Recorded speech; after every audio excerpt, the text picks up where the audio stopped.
एक दिन शाम के समय सरयू के तट पर चारों भाइयों टहलते हुए बातें कर रहे थे।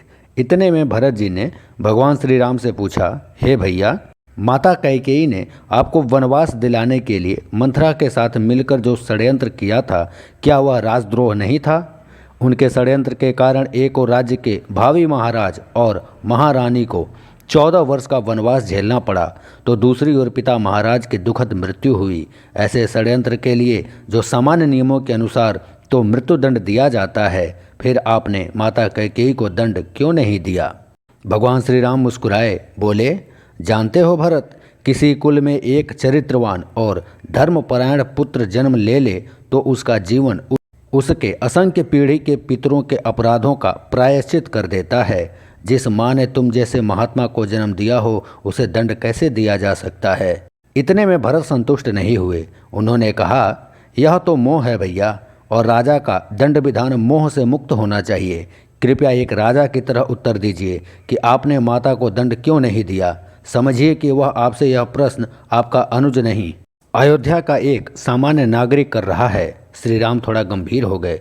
कुछ क्षण मौन रहने के बाद उन्होंने कहा, अपने सगे संबंधियों के किसी अपराध पर कोई दंड न देना ही इस सृष्टि का कठोरतम दंड है भरत। माता कैकेयी ने अपनी एक भूल का बहुत ही बड़ा कठोर दंड भोगा है।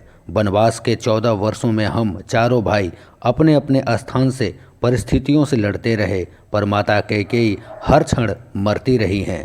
अपनी एक भूल के कारण उन्होंने अपना पति खोया, अपने 4 बेटे खोए, अपना समस्त सुख सम्मान खोया, फिर भी वे उस अपराध बोध से कभी मुक्त न हो सकीं। वनवास समाप्त हो गया तो परिवार के शेष सदस्य प्रसन्न और सुखी हो गए, पर वे कभी प्रसन्न न हो सकीं। कोई राजा किसी स्त्री को इससे कठोर दंड और क्या दे सकता है भरत? मैं तो सदैव यह सोचकर दुखी हो जाता हूँ कि मेरे कारण मेरी माँ को इतना कठोर दंड भोगना पड़ा। भगवान श्री राम की आंखें भर आईं। उनको देखकर उनके सभी भाई मौन हो गए। श्री राम ने फिर कहा, और उनकी भूल को अपराध समझना ही क्यों भरत? यदि मेरा वनवास न हुआ होता तो संसार भरत और लक्ष्मण जैसे भाइयों के अतुल्य भ्रातृ प्रेम को कैसे देख पाता? मैं तो केवल अपने माता पिता की आज्ञा का पालन कर रहा था, पर तुम दोनों ने तो मेरे स्नेह में 14 वर्ष का वनवास भोगा। वनवास न होता तो यह संसार सीखता कैसे कि भाइयों का संबंध कैसे होना चाहिए? भरत के प्रश्न मौन हो गए थे। वे अनायास ही बड़े भाई से लिपट गए। श्री राम कोई नारा नहीं है, राम एक आचरण है, एक चरित्र है, एक जीवन जीने की शैली है।